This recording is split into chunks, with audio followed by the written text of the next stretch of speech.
Today we are going to be covering a wall hanger.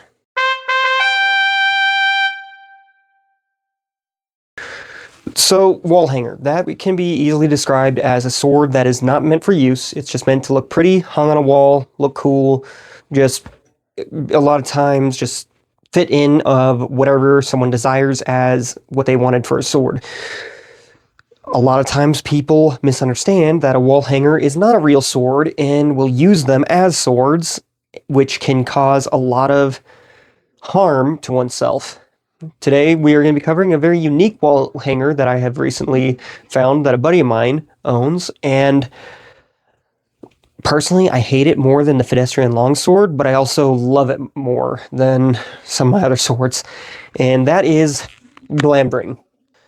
So first off, first impressions of this one is this is pretty solidly built for what it is. I am very impressed for the price point. This was a eBay find that retails at about $135, and it in itself is quite unique in quality for what it is. A lot of the replica swords themselves cost double or triple that in some cases. For the quality you get for the price you pay, this one is actually pretty appealing.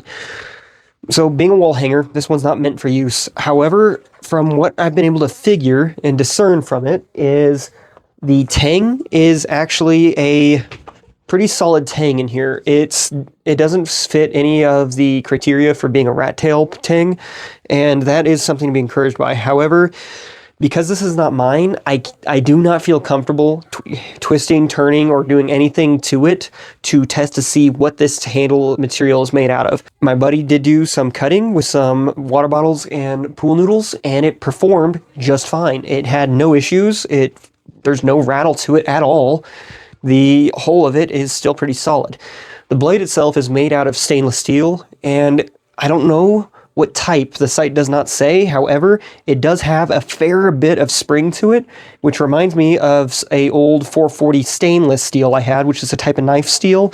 It's very hard and somewhat flexible and doesn't chip as easily as some of the lighter stainless steels that they usually use for most wall hangers. It's not something I can put to the same stress tests as a lot of the other swords I have, which are meant to be more battle ready. Hopefully in the future I can sharpen them up and actually do some proper tests on them to just see how well each of them can perform. I'm most curious about the pedestrian longsword, as well as a few others that I have. The blade does not fit the full design of what Glamdring is in the films. You have a taper that starts up near the shoulder of the crossguard, which stops about here, and then the blade continues straight. It also has no distill taper, and the fuller only goes a little more than halfway down the blade, about 2/3 of it. It makes it a little heavier and not necessarily awkward in hand because the weight of the pommel does offset it, but it does not quite feel right when holding it.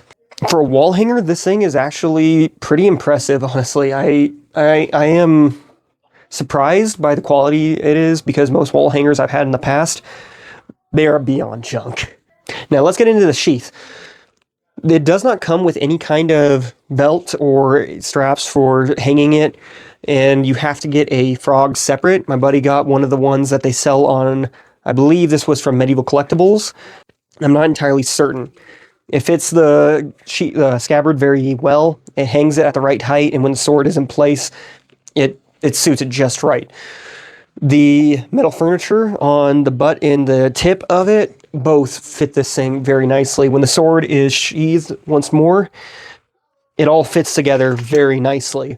The quality of this thing is actually very surprising and astounding. Most wall hangers don't even come with a sheath, and if they do, it is a very cheap sheath made out of, I don't even know what they're made out of most of the time. A lot of times I found them as being some kind of faux leather and foam, surprisingly. Both the sheath and the handle are wrapped in leather, and the sheath and handle both did their best to hide the stitching to where it does not stand out so much. And I gotta say, it actually looks pretty good. My buddy, the way he has it hanging, he has the stitching on the outside because he likes the appearance of that better, and I can't disagree. That actually does look kind of nice with the way it's all done. The sword does come with, I'm not even sure what this is for. It is some kind of pressed metal belt buckle on a little bit of fixture that's been glued or riveted to the face of the sheath, and I have no clue what purpose it serves.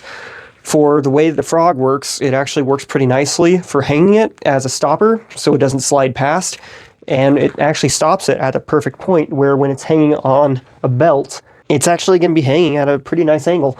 Would I recommend someone getting a wall hanger such as this? As wall hangers go, this is probably a 10 out of 10. I've never found a wall hanger that's nicer than this one. And a wall hanger is a pretty awkward term to be placing on a sword of any kind. However, if it's just going to be serving the purpose of a wall hanger, this one I can definitely recommend. I mean, for the price point and the quality you receive, it's something great that you can have to hang on your wall. It's not a functional sword, but it does fit that appearance of being a great decorational piece, and anyone who sees it is able to recognize it as Glamdring from Lord of the Rings or the faux hammer. What's really cool about this sword is the details. It is somewhat crude, but the details are still there for the design of this thing.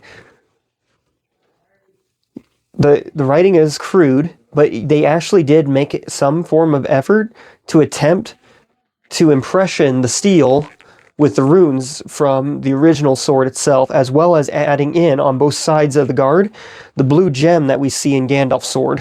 The handle has a very similar ribbing to it as Gandalf's did, which does add a nice point of grip when drawing the sword. It surprisingly, for being a round-handled sword, it fits very nicely. It has a somewhat cone taper to it, so it's broader at the top than it is the bottom. And the whole of it, other than on this profile, is actually just round. Even though it's round, it actually feels pretty nice in hand, and it doesn't feel like it would turn easily in the hand. With some pressure, it would turn, but it feels all right in hand other than the weight of the blade. Now, all of that being said, to rank this thing, I would actually...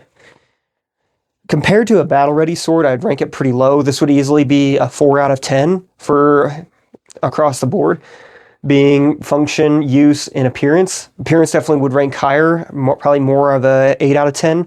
There's definitely room to improve, but for a wall hanger, this is actually crazy good.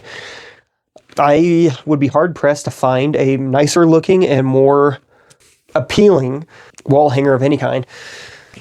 Alrighty, so that was the Glamdring wall hanger review. This was a little bit out of the ordinary for what I want to be doing with this channel, but it was worth the review after getting to hold it for a little bit and fiddle with it. I could easily recommend it, and I might be getting one myself here in the future. We'll see.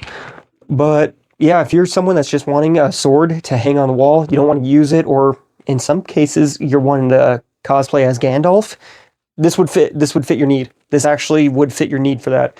It does come sharpened, so that is something that you would need to either A, be able to remove the edge on it so that it could be considered safe in a lot of areas. Not all cosplay events permit real weapons. I've actually been to a few that I have worn real swords in. However, the swords themselves are trainers, so they have a broad edge on it, that being the Clooney hand-and-a-half sword. But in the case of this, you would definitely need to remove the sharpened edge. Let me know what you think down in the comments. If you have this sword and know more about what the handle makeup is, let me know. I'd love to find out more about it and whether or not it'd be worth that to find out if the handle is solid, to put it through some more tests of just how solidly built this thing is. Let me know also what you want to see in the next one in the comments, and we'll try to make it happen. Take care.